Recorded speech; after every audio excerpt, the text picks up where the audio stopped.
All right, thank you for staying with us up to this moment on Good Morning Nigeria. Now, Nigerians have continued to applaud the signing of the Executive Order 11 by President Muhammadu Buhari to instill the maintenance culture in the country. Adam Sambo has this report to serve as a prompt for our conversation. Initiated by the Federal Ministry of Works and Housing and approved by the Federal Executive Council since 2019, the policy document sees maintenance of public buildings and facility management as a conscious economic driver through which skills of the technical and vocational institution graduates can be put into gainful and rewarding engagement. Executive Order 11, which ties maintenance directly to the economy, is put in place to ensure the fullest implementation and impact of the policy. Maintenance of assets is more than a culture. It is an economy from which many can prosper, and we must nurture and water that economy by policy and actions that create opportunities and inclusion for our people. It is my hope that this order will open the door to this treasure of opportunities for young technicians, for artisans, for vendors and suppliers, and for small businesses and cottage industries.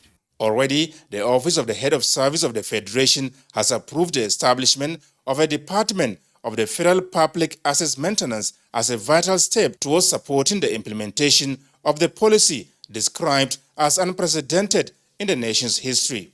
While it is true that our economy has been diversified and the non-oil sector is leading in terms of contribution to the gross domestic product, the maintenance and facility management component of the services sector is an opportunity that is waiting to be maximized. By this order, I expect ministries, departments, and agencies to set up and ensure the operation of their maintenance departments and make necessary procurement for their maintenance in accordance with the provision of the Public Procurement Act. Apart from enhancing job creation for skilled and unskilled labor, other expected benefits of the new policy includes the expansion of opportunities for micro, small, and medium enterprises who produce and supply all of the tools and materials required to support maintenance. All right, thank you very much, Adamu Sambo, for that backgrounder. We have guests with us in the studios and also from one of our network centers. Let's welcome Collins Osayame, who is President, Association of Facilities Management Practitioners of Nigeria. Mr. Osayame, pleasure to have you with us on the program this morning. Thank you very much. Okay. Also here with us in the studios is Architect Enyi Ben Ebo. He's President, Nigerian Institute of Architects. Architect Enyi, delighted to have you this morning. Thank you for having me. Good morning. We also like to introduce ESV Perpetua Ohama, Director, Resettlement and Compensation, FCDA. You're welcome. Thank you very much. I'm glad to be here. And joining us from our Lagos studio is Paul Erubami, Vice President, Association of Facilities Management Practitioners of Nigeria. It's good to have you with us this morning. Thank you very much. It's my pleasure to be here. All right. Once again, it's our delight to have you all with us on the program. Let's just begin by taking a look at Executive Order 11 and why it became necessary. From the public sector perspective, my colleague introduced Perpetua Ohama, who is an estate surveyor and valuer and director of resettlement and compensation in the FCDA. Why Executive Order 11? Thank you very much for that question. You see, a lot of times things are known and people know they should do them. But if there are no rules and regulations, no laws guiding them, people just take them for granted and they are never done. This executive order is now making it mandatory for every ministry to put in place maintenance culture, which will help us to keep the values of our buildings at optimal levels at the least possible cost. It is very important because if you look at some of our public facilities before now, they were not at their best state. Some of them were in very sorry state. But with this order now, every ministry that is in charge of such public building should know what to do and will put in place the necessary steps to put the facilities in their best possible state. Okay, I know that many Nigerians, will be wondering, why we actually need the Executive Order 11, for one to know that it is necessary, to maintain public facilities. Let's bring in Collins Osayame, President of Association of Facilities Management Practitioners of Nigeria. What do you make of the Executive Order 11?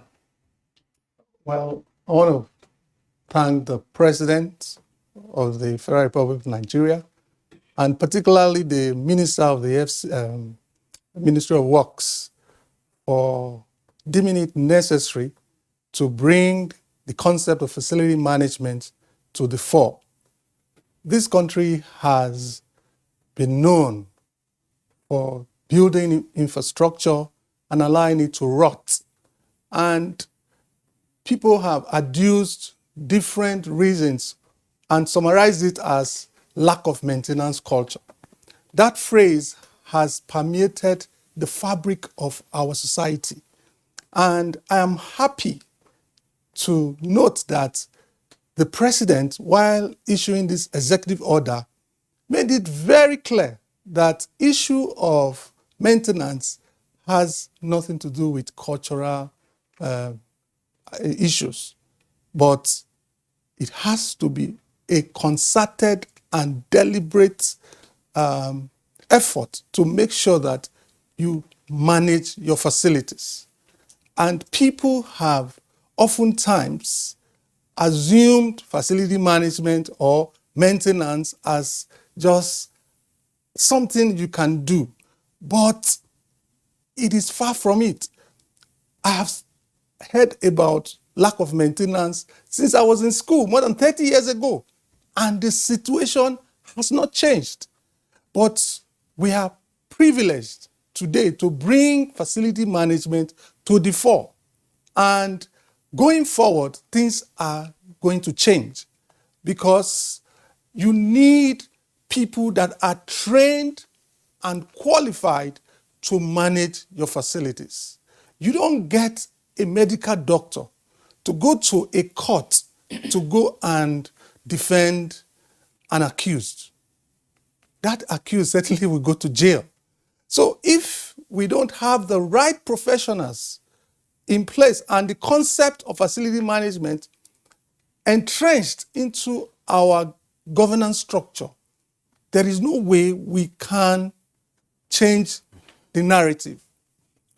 Okay, well, thank you very much, Mr. Osayame. Architect Ben Ebo, let's have your take on why Executive Order 11 is necessary. And let's just remind ourselves that things were not always like this. Decades ago, when you had the PWD, that's the Public Works Department, and later Ministry of Works, the maintenance culture was evident. So, but something then went wrong. So why Order 11 to get us back on track? Well, thank you very much. And I would also want to join my voice and that of my association in thanking the President of the Federal Republic of Nigeria for this timely intervention in ensuring that our buildings, our public buildings especially, are properly maintained. Now, most public buildings are public assets which have a life cycle. And for a building to be properly, to live its proper life cycle, it must undergo maintenance. Now, once a building is designed, it has components, and each of those components has a lifespan. And it is necessary that at every stage, just like you have in the aviation industry, aircrafts go for type class, class C maintenance, class D maintenance. So it's to ensure that you don't wait for the tires of an aircraft to burst somewhere before you change it. They have a schedule that ensures that once it has done a certain number of months or years, it is changed. So it's the same thing with buildings. Over the time, we've been discussing particularly building collapses in our industry. And we forget that buildings also fail not because of collapses. Buildings fail because of lack of maintenance.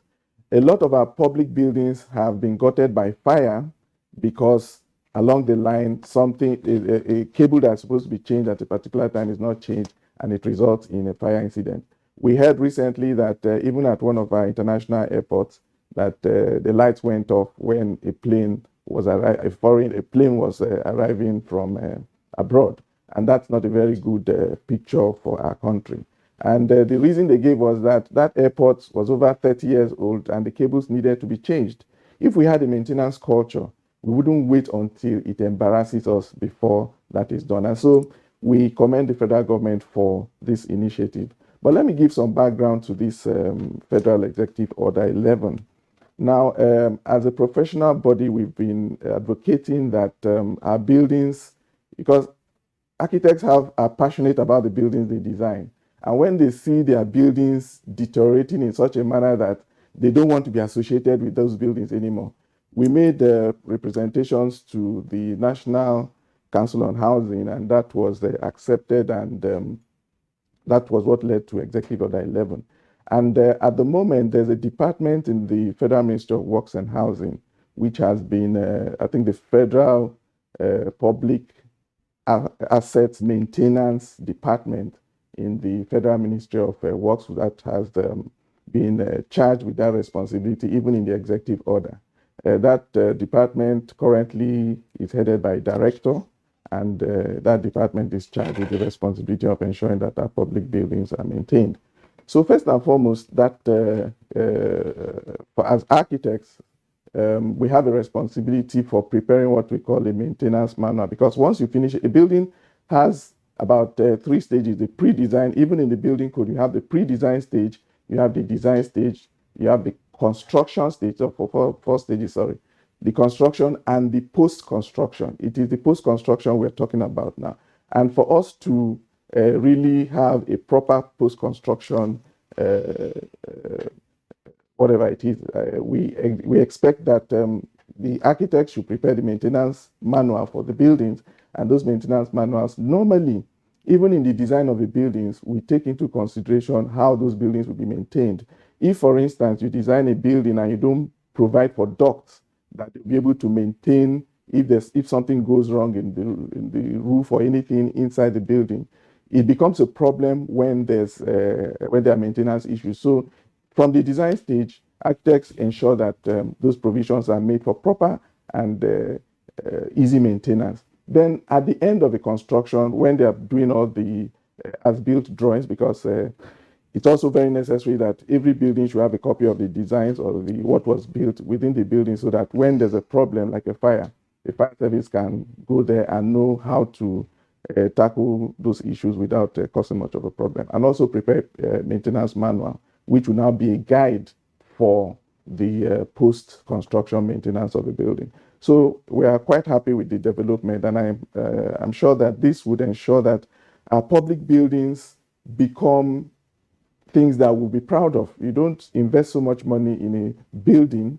and you end up, it doesn't, after 3 or 4 years, it becomes a challenge to walk through that building. A lot of our high-rise public buildings, for instance, the lifts don't work. If you want to go to any of the secretariats now, you have a situation where you have to climb 5, 6, 7 floors. And sometimes this can be very tiring because most of the time the lifts don't work. So that, in a nutshell, is our contribution to this topic. And we look forward to a situation where that department will be strengthened and enabled to carry out its functions properly. Of course, the downchain effect is that a lot of employment will be made available, just like the president has said, that it would open new vistas in employment for especially our people in the technical line.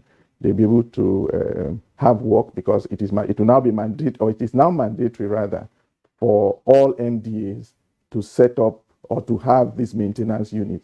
And of course, they will have a budget for maintenance, and we hope that our public buildings will be a lot better for it. And this will permeate into the private sector as well, because once government takes the initiative, the private sector has no option than to take a cue. All right, you just made a point, that in some cases that the lifts, that the secretariat, don't work. It's not just not working. Sometimes people get stuck in it, because of lack of maintenance and what. And you find a long queue of riders, waiting to board the lift that is creaky. Otherwise, I mean, you go there are 3 or 4 lifts, only one is working at any point in time. Exactly. And you're asking yourself, why is this so? All right.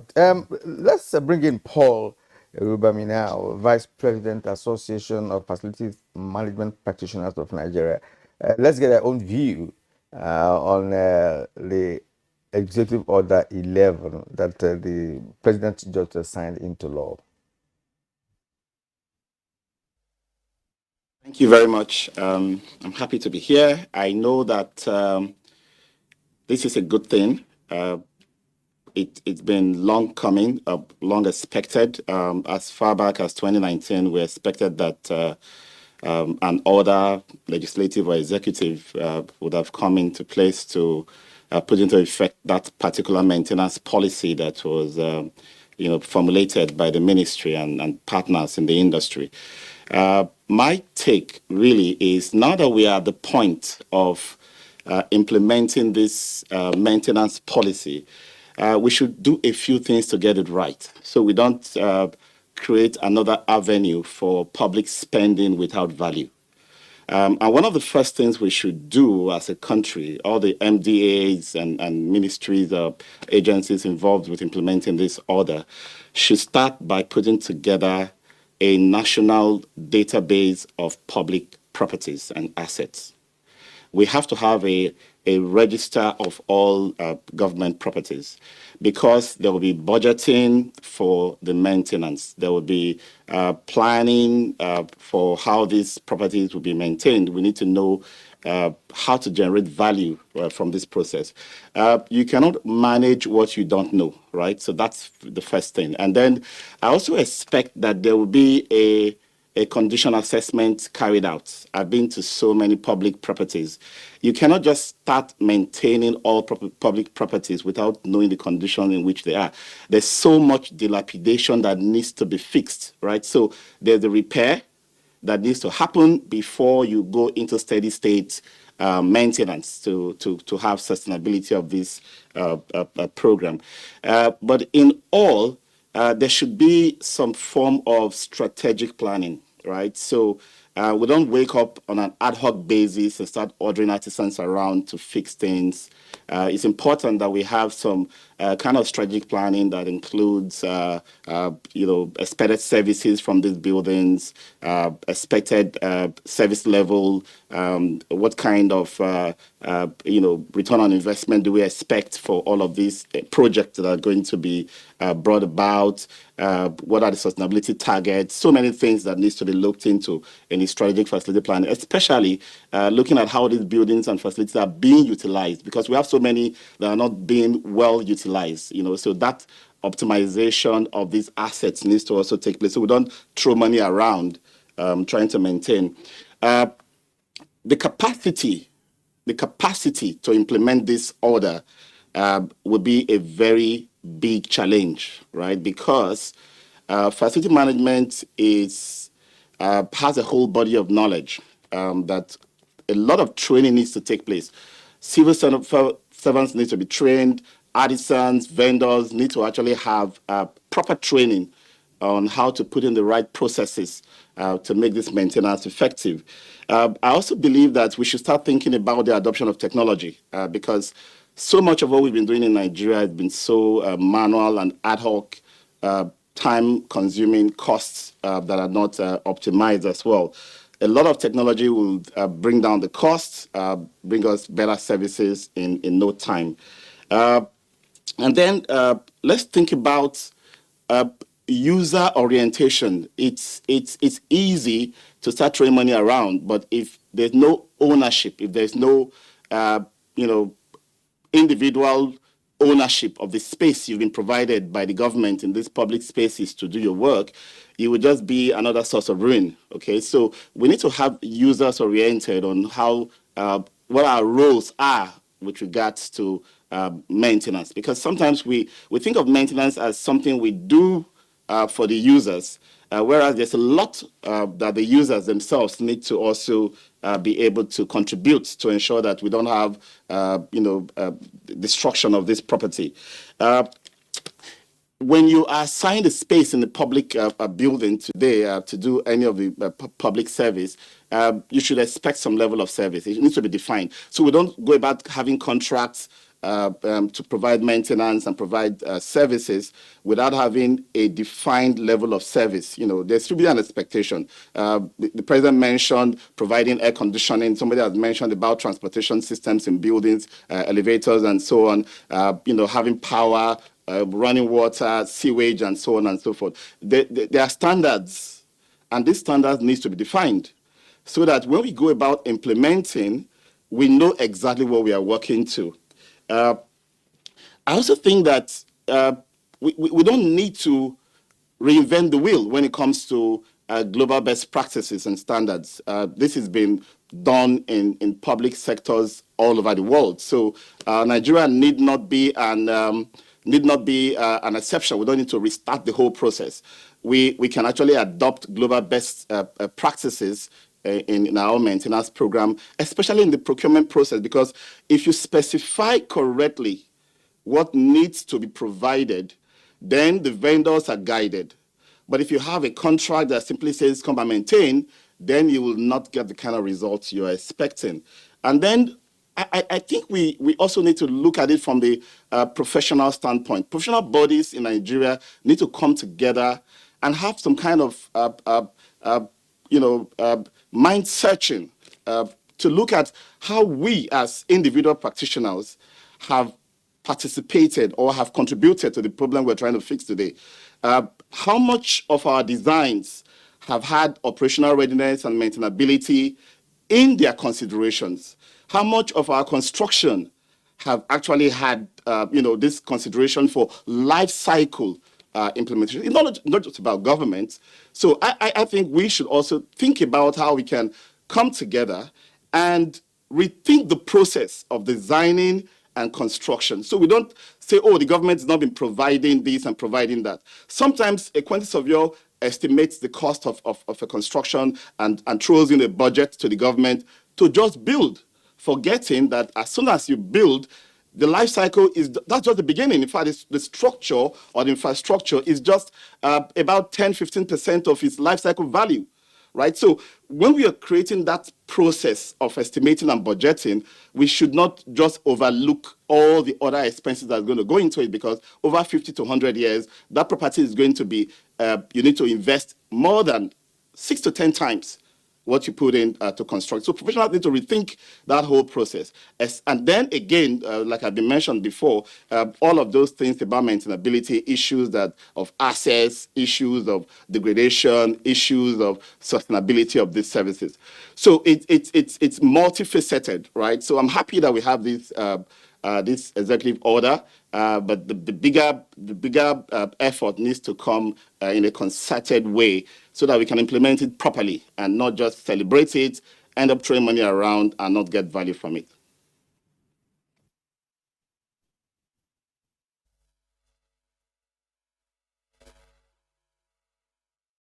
Conversation. I would like us to probably, again, try to situate the implementation of the executive order in the context of what went on before. What Executive Order 11 seeks to achieve is a value reorientation towards maintenance of public infrastructure. Asset survey of value, Perpetua, just tell us from your experience or from what you know, why is it that public structures have been poorly maintained. I do recall that in years past, cleaners used to be employed as part of the service. They were either in grade level 1, now there's no more grade level 1. And then once you face that, those category of workers, you now assist it to some corporate janitors who would then employ them. But that is not enough. And then you go around most public buildings in Nigeria and even the assets that we have outside of these shores, and you are amazed as to what is happening. What is it that went wrong? What was it that we didn't get right in terms of maintaining these structures?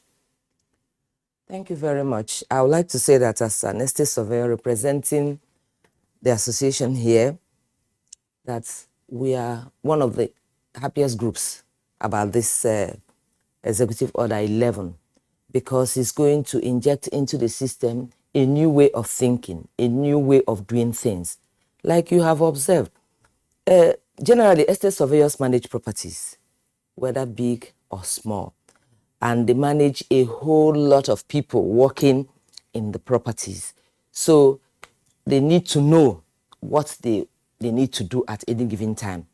Yes, as somebody who had worked in maintenance department for quite some time before I moved to my present department, I know the problems we had maintaining the properties, keeping them at optimum levels, making sure things work the way they need to work, including cleaners. People will look at cleaners and feel that they're not important in the scheme of things, but honestly, when you manage them, you will know how important they are in the scheme of things. For some reason, government decided that they didn't want to be employing those categories of staff, and then they outsourced them to facility management firms to handle. And most times, estate surveyors supervise them. And we know the problems we have, not paying their salaries on time. So many things have gone wrong. And that is why we are now happy with this executive order, because we believe, as the last speaker did say, that a lot of things will be put in their correct sequence, so that you know that when you employ people to manage a property, you also put in place how to pay them on time so that they deliver. So many things went wrong, and indeed, this executive order couldn't have come at a better time. Because if you look at some of our public facilities now, they're in very sorry state. But because of this, a lot of work has even started. Even our federal secretariat, there's a contract going on now, and they're trying to put it in place. But it has to be strategic. It has to be planned. It has to be well managed, so that in subsequent years, it will not go down again. When you are maintaining a property, what you keep in mind is optimum utility, optimum value. For an estate surveyor, what you keep in mind at any point in time is value for the owner, value for the occupants, value for those who even just come around and go out. You know, sometimes you enter an environment, you feel happy with yourself, you want to take photographs, those things don't just happen. Somebody has planned for them, somebody is taking care of them, somebody is making sure that things are done at the right times, in the right way, at the right cost. Because in all, if you spend 10 naira to do a job of 1 naira, you really have not added much value. So in doing everything we do, in managing these facilities, in managing all the people that work in that building, you have to consider this. I do not know whether there will be another, whether there will be a call for professionals like the last speaker spoke, so that we all can sit down and say, okay, this order has come in place. Who does what? At what point do you come in? For instance, an estate surveyor will want, when an architect is designing a house, to tell him, please make allowance for all physically impaired people in that building. This is very important, because if it is not put in place by the architect in the first instance, there's nothing you are going to do when you are managing the property except to break and now put them later, which costs more, and more often is not the best. So there's a lot of work to be done. But in all, I believe that all the professionals involved in the environment should be able to come together and have a strategic plan on what is to be put in place, how we'll go forward. Again, for estate surveyors, they know that this will cascade down to the private owners. All the tall buildings you see in Abuja don't belong to the government. There are a lot of huge properties here with a lot of value that belong to individuals. Now they know that if government is making it compulsory for people, for government to maintain its properties, they too must put in place facilities, people, the necessary funds to maintain their properties at optimal level. Yes, we had been at a building when we were trying to rent one building for inspection, and the lift collapsed. And this is real. You were inside the lift? I was not, but my staff were inside with some people that were supposed to rent the place for. And the lifts collapsed and they went down. And you can imagine some of them were not even from our climb, and it wasn't funny at all. And in some countries, that will attract very serious sanctions. But here, when you report, nothing serious is done. So part of these things we expect that laws, rules, regulations will come on board. So that when you don't do the right thing at the right time, there should be sanction. That is part of what went wrong. Because there are no sanctions. You know, in those days, they used to have sanitary inspectors going around. If you don't keep your environment clean, they will sanction you. But it appeared that some of those things were watered down, so people were no longer regulated, nobody was in charge. Somebody needs to be in charge. There needs to be sanction for not doing the right thing. And once you don't have that in place, I bet you we will soon go back to where we are.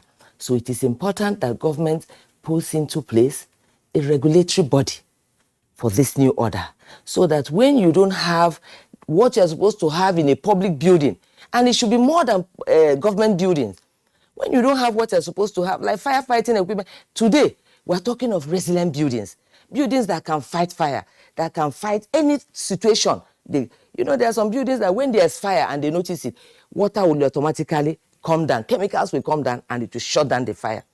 What happened in UN building was because it was able to fight for itself. If not, that whole building would have come down and lives would have been uncounted when it happened. So we need to put a law in place to guide this, so that there will be sanctions for those who do not do. Which law do you require?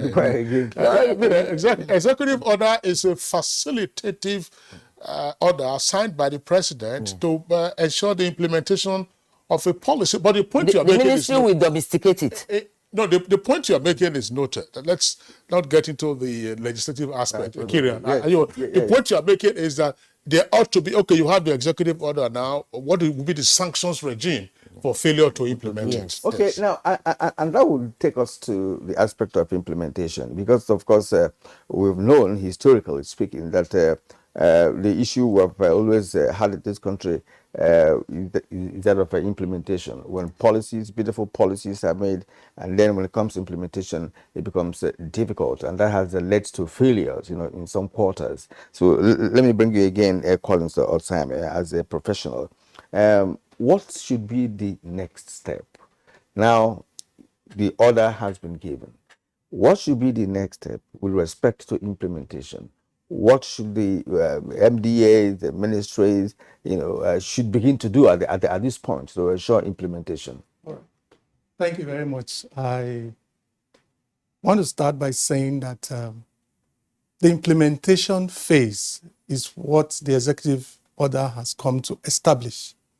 And thankfully, the department that will be in charge of establishing the framework for the maintenance of public assets has already been established in the Ministry of Works. And the next step will be to equip that department with the right knowledge, with the right processes, establish standards for implementation of this policy across the MDAs. The department should be equipped with the right professionals that understands facility management. And what does that entail? Adequately trained professionals that understand how to create strategic decisions that will help implement the management of facilities, because facility management actually is delivered at 3 levels: at the strategic level, tactical level, and operational level. All what we have been seeing is operational activities, where you have the technicians dealing with stuff, just fixing things. And unfortunately, the value you get is very minimal. And that's why we are seeing all of what we have established here today.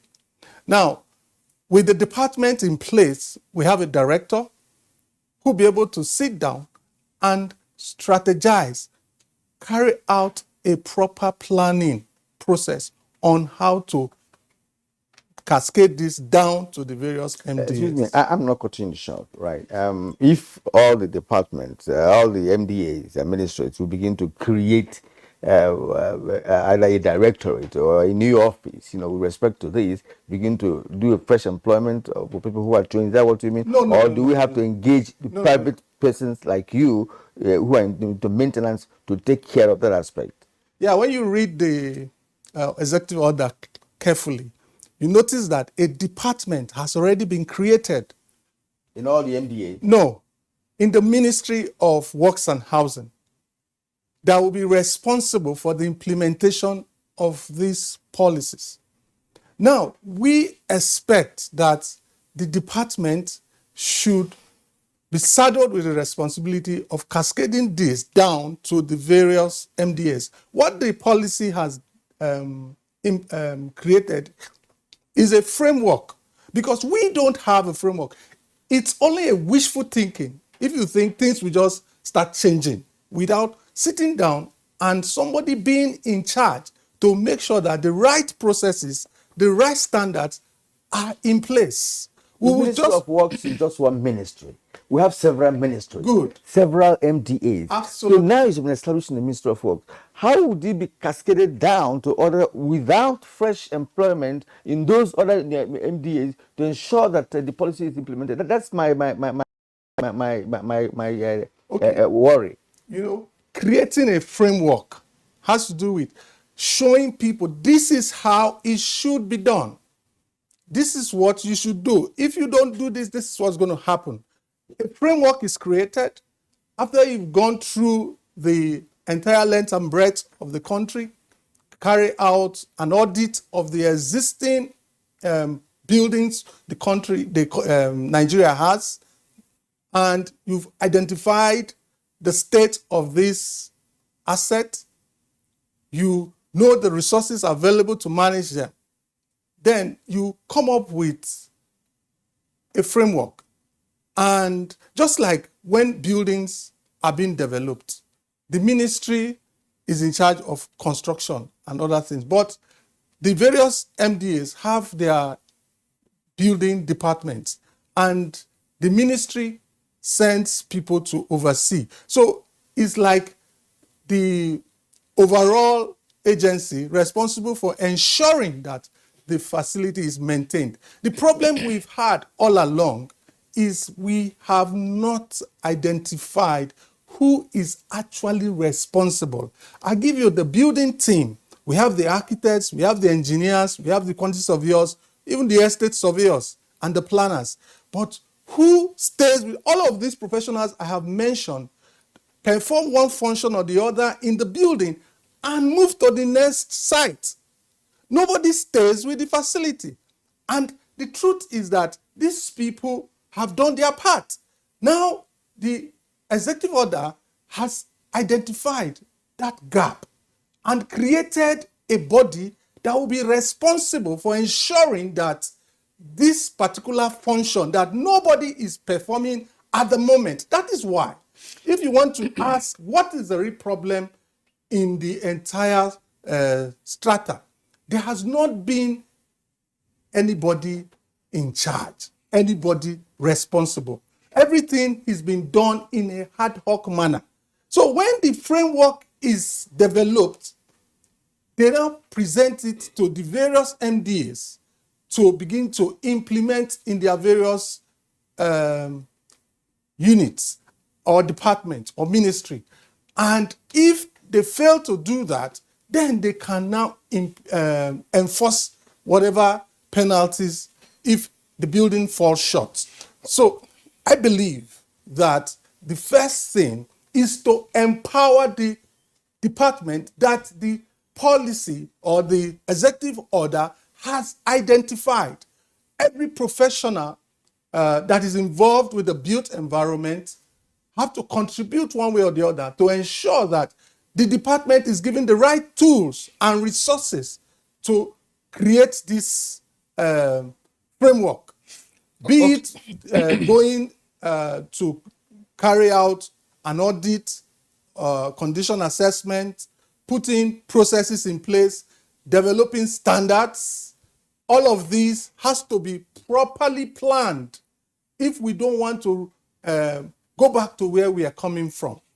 Okay, thank you very much. Yeah. Thank you very much, Mr. Collins Usayame. I mean, I was quite curious about the 3 stages of facility management that you talked about: strategic, tactical, and operational. That is almost like a military approach to warfare: strategic, tactical, and operational. But I would want your colleague, Paul Erubami, to also weigh in on this point with regard to implementation. What is your understanding of what the executive order seeks to achieve in terms of the framework for implementation? Because if it is that you will have a department in the Ministry of Works, well, you have some 600 or so plus MDAs right now, and most of them have their own structures. Others are in borrowed or rented structures. These will have to be maintained. The usual practice now is for the admin department, the director of admin, to be in charge of maintenance, and you find all kinds of artisans running in and out of the office and things not properly handled. Are we envisaging a maintenance department to be created in each of the MDAs to look at it? Because maintenance is a big issue.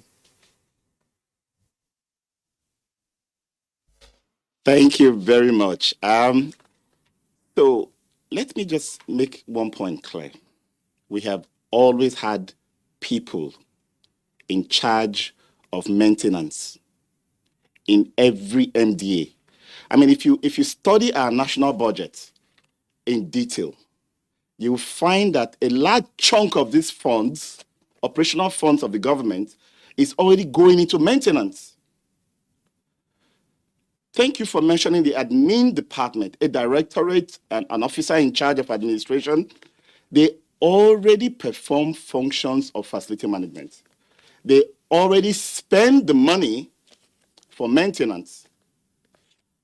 Habits, not enough money has been allocated, for example. Also, they are not properly trained, don't have the proper skills. And as such, there's a lot of misapplication of the funds, so you're not getting value for the maintenance funds being expended. This bill, this particular executive order, did not advocate for fresh employment in the public sector, did not advocate for a new department to be created.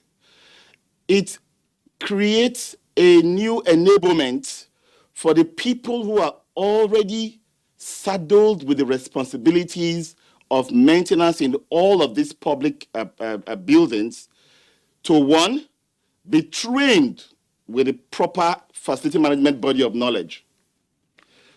For a policy implementation that includes the framework developed by the department in charge of public maintenance, public building maintenance for the Ministry of Works, which serves as both a regulatory and supervisory or audit function over all of the MDAs. It does not empower that department in the Ministry of Works and Housing to begin to execute maintenance in all the MDAs. No, there are people there already. There are inadequate budgetary provisions. There are poor skills of the people who are there. So developing a system for audits, for training, for proper processes and framework to guide the people in the MDAs, right? And then it also creates a new enablement for public procurement to engage facility management companies, maintenance companies, artisans. So it envisages that there will be a new process of procurement that will require the engagement of vendors. The president mentioned it in his speech when signing this order, that there will be engagement of vendors, because you can't employ everybody in-house in government to maintain all public buildings, including cleaners. So I don't blame the government for not wanting to have cleaners. Nobody wants to have everybody employed as your staff. That's not your core business, right? There are companies that it is core to them. Now, how do you procure services? There have to be a proper specification. There have to be service levels defined, okay? And then there have to be a benchmark costs, so that you don't end up throwing money around. I keep saying this because we end up using a new policy or a new order to create ad hoc solutions everywhere, and then end up not having value, okay? So we as professionals, we provide the training. Everyone who currently manages these buildings need to be trained. So there has to be a rollout of a training program that we can contribute to the entire body of knowledge, train them, give them the right tools and templates so that they know what to do, okay?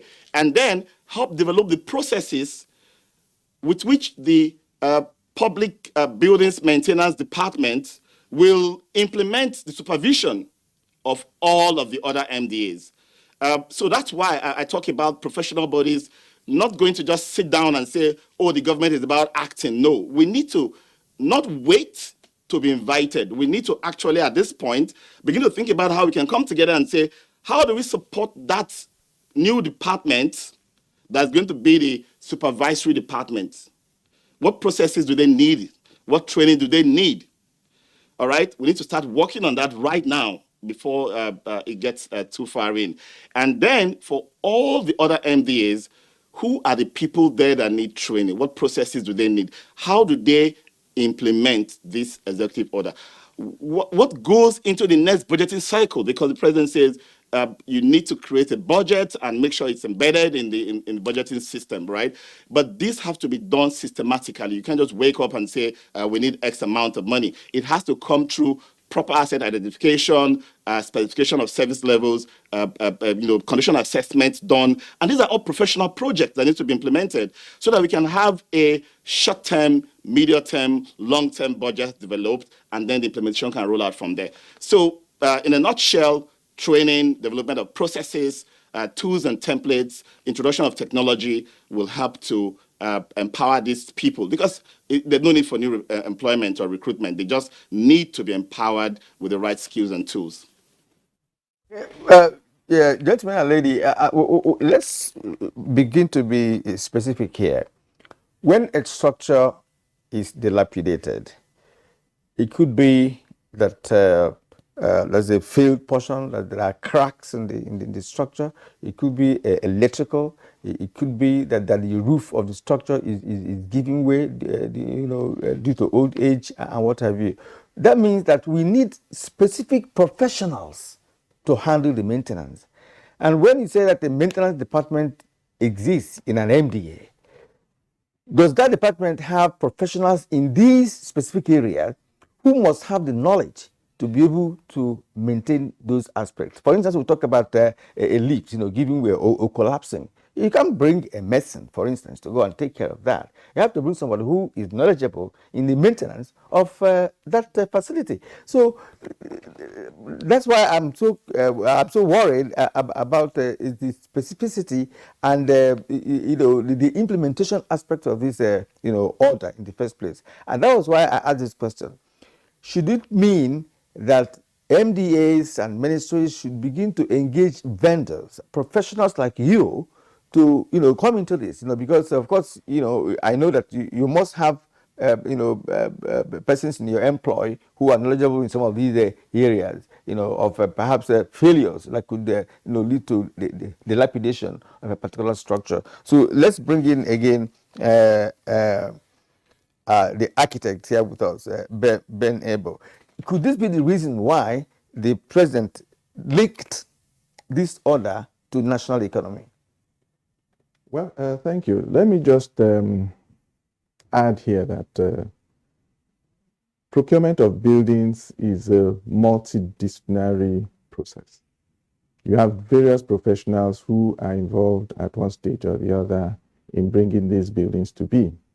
And each of them has a role in the process.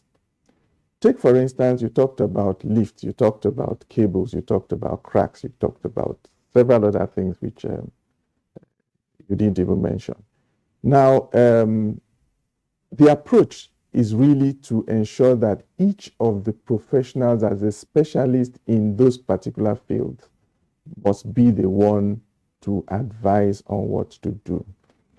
The department that is in the Federal Ministry of Works would be like give an oversight function more or less to most of these other MDAs.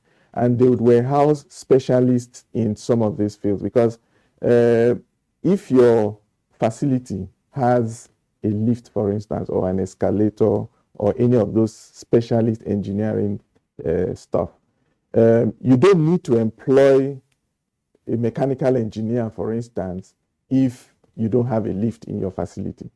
But the headquarters, the Federal Ministry of Works and Housing, may have all these professionals. So if any MD has need for specific specialists in certain areas that are not very common to most MDAs, you could leverage on the expertise at the headquarters to ensure that you get those skills. But having said that, at the beginning of my discussion, I talked of a maintenance manual. Now, that document would specify for each of the elements within the building what the cycle of maintenance should be. Buildings are like human beings. At most of the time, you have to eat to keep going as a human being. At periodic intervals, you have to do your medical checkups to ensure that nothing that you don't, even if you're not sick, but there may be something that's going wrong in your body that you've not known yet. So that is the reason why we need all of these professionals who were involved in the building process to be warehoused at the ministry to provide this expertise for the various MDAs that would have maintenance units. Then again, somebody talked about training. Yes, there's a need for training of the various professionals in the art of maintenance. I would say the value chain in most of our professions cuts across a lot of other disciplines. And for any professional to play very well in certain areas, you need to get some additional training in addition to whatever your profession is, to be able to carry out that function properly. So there's a need for us as professional associations within the built environment to come together and speak to ourselves and see how we can assist government to ensure that this executive order is seamlessly executed, and that at the end of the day, the reasons for which the executive order was signed would be achieved. Then again, there's the issue of budgetary allocation. I know a lot of people are really very weary about this issue of budget in our maintenance of public facilities. Sometimes people, if you go through the line items within the budget, you discover that there have been instances, for instance, where computers are maintained almost every year, and you wonder what went wrong with the other ones. So we also need to audit some of these processes to ensure that it does not become an avenue for public wastage of funds, and that it achieves the purpose for which it was established. Yes, most of the MDAs have maintenance units, even if it's a very small unit. So it's not that these units have not been there, but the issue is what has been the budget. And if the budget for a unit is very small, of course, not much can be done about it. Then again, what has been the bane of most public buildings is that we wait until a facility gets so dilapidated before we intervene. Take, for instance, if there's a leaking pipe within a building and you don't sort it out immediately, that leaking pipe could result in several other damages. It could get into the electrical conduit pipes and cause bridging of the cables. It could also mess up the tiles on the walls and weaken them, and they start falling down. And it could have several implications. And so for maintenance, they say a stitch in time saves 9. The earlier it is identified and nipped in the bud, the better it is for the building or whatever facility it is. So we must begin to maintain or imbibe that maintenance culture within our public assets. Now, it also has to be strategic, like somebody mentioned earlier, that you don't just jump into maintenance without knowing having a background of information of what the problem really is. I'll give you an example. In a building, you could see a leakage at point A, or you could see a problem at point A, but the real cause of that problem is at point B. And so if you don't have a good knowledge of how the system works within that building, you'll be intervening at point B, not knowing that the problem is actually at point A. And so what happens? Somebody just starts breaking a wall somewhere. He breaks it and patches it because he has not seen any faults there, and the problem is still there. But when you have people who are skilled in how those things are put together, they'll be able to tell you that, look, there's a joint somewhere here. That problem may actually be coming from that joint. And so if you tackle it at that joint, you will be able to fix the problem. So there's a lot of expertise that go into this. And I think all MDAs don't have to employ all the expertise in each of the MDAs, but those experts and those skilled manpower could be domiciled at the Federal Ministry of Works and Housing, and they can now cascade to other MDAs. And of course, this order does not only apply to the federal government, it cascades to the order is that the states and even the local governments should domesticate this order and ensure that it happens all across the various strata of government. Yeah, that's fine. It's interesting. We do hope that the subnational entities will take a cue from what has been outlined in Executive Order 11. Architect Ben, we're taking a short break now. You mentioned something about maintenance manual. Who is the custodian of that maintenance manual? Very quickly. Okay, that maintenance manual, like I told you, is part of the documents that are prepared at the end of a project. Now, of course, for every building project, the architect is normally the coordinator or the head of that process. So he does the as-built drawings. That's as different from the initial design drawings. He also prepares a maintenance manual with the contributions of all the other design professionals that worked on that project.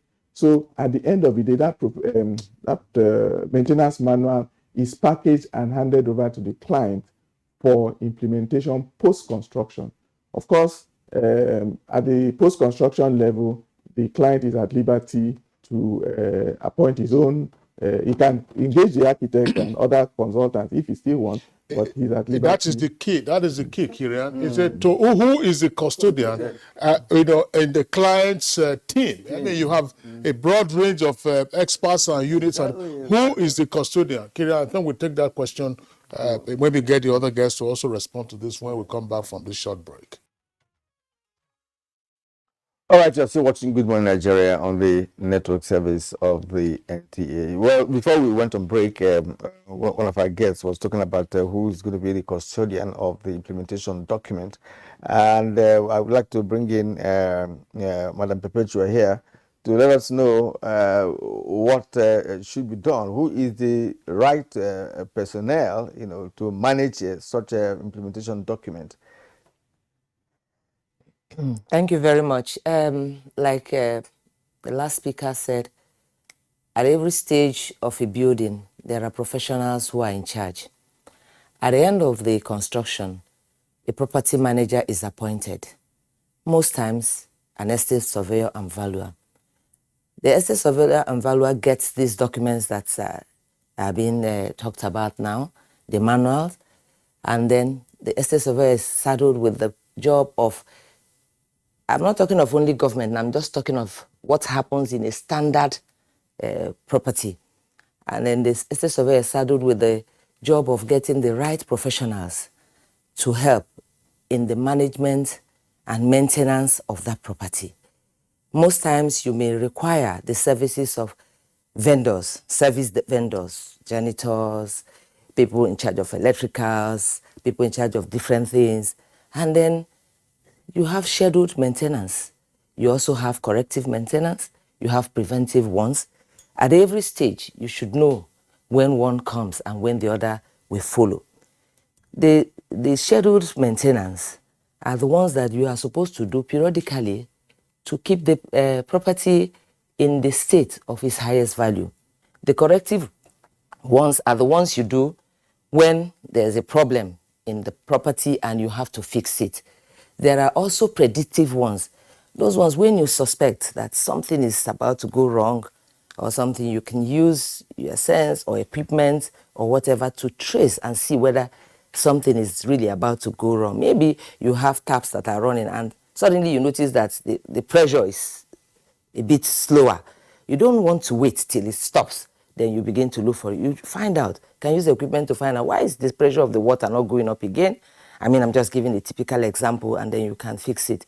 So, when the architects finish building, they hand over to property managers. And in most situations, they are estate surveyors. What happens in government is that sometimes when you're outside government, you do not understand how government runs. And you can put a lot of blames on the table. But if you are there, you will know that it is not a one-man show.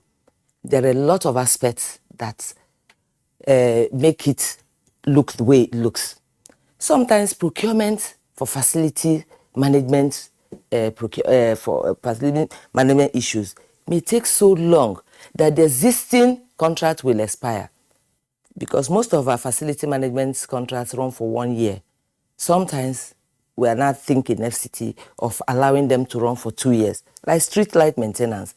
So when you have a street light maintenance for 1 year and you start procurement in the middle of that year, it may not come to friction until the middle of next year. So what happens in between?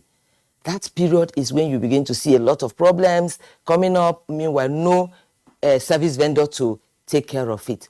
So there will be need going forward to see how some of the other aspects of work in government are made to take care of. In particular, procurement. That's what Yes, you're saying. That's yes, the point. it's a very I'm sorry big to jump in so that we're getting pressed for time. The other guests, I want them to also weigh in on this. But Kirian, before I pop the question to Colin Susame, what we do see and find in public offices in MD is when you go to the offices of the big men and the big women, the offices are usually plush. You see it is tied, it's neat, the toilet is well taken care of, the approaches everywhere. But outside of that, then you begin to see the rot that is left there. But Mr. Osayame, you are president of the Association of Facilities Management Practitioners of Nigeria. And we do know that from time to time, there are clashes with the professionals. What is the relationship between your association and estate surveyors and valuers? So that when we're now talking about Order 11 and how to implement it, he said, no, we are the facility management practitioners. The other estate valuer said, no, say we are the recognized ones. So you want to start the clash here, you want to clarify. Because she has already said that after construction, it is 100. Maintenance manual. It's 100. Yes. To the property manager. To the property manager. Yeah. And he's talking about the property managers, estate surveyors. What is your relationship? Well, I would like to start by saying that we're here because the current structure is not working. Everybody has agreed that the current existing structure to take care of maintenance of our public infrastructure is not working. And the current existing professionals in the built environment have always been on ground, and the situation remains.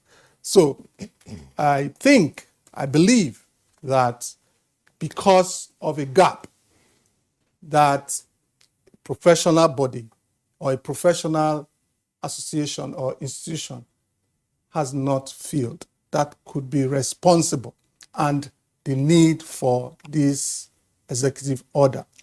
And over the years, the role of a facility manager has been played by different professionals. But sad to say that these professionals do not have the necessary wherewithal or competence.